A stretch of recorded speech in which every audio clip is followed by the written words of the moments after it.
Now that you know how to switch between the three different modes, write text, save your changes, and exit the program, it's time for you to learn how to cut, copy, paste, delete, and undo changes, all of that from the interactive mode.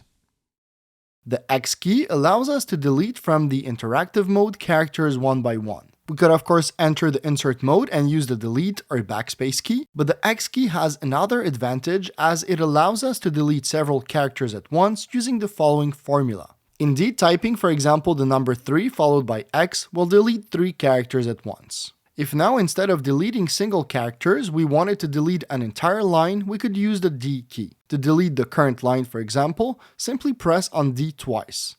To delete more than one line, first type the number of lines you want to delete, then press on D twice again. And finally, to delete words instead of lines, press the number of words you want to delete, followed by D and W. Now, if you remember, I told you that the 0 key and the dollar key were used to quickly navigate to the beginning or the end of a line. The cool thing is that these keys can actually be combined with the delete keys we've just seen in order to clear either what's before the cursor by typing D and 0 or what's after by typing D and dollar. Now that you know how to delete characters, words, and lines, I have to let you on a little secret. The D key is in fact not a shortcut for delete, but for cut. So whenever we use this command, the latest element, whether it's a character, a word, or a line, is temporarily saved in memory for us to use. Naturally, to paste a previously cut element, we use the P key.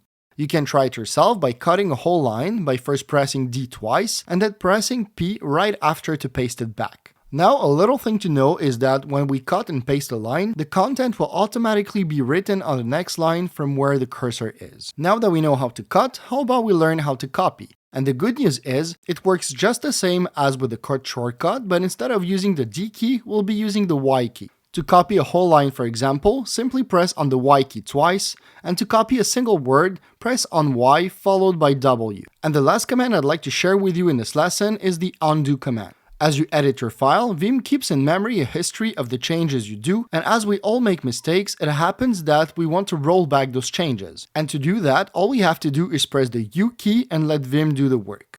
And that's it for this part, so I'll see you in the next lecture where you'll learn how to search and replace.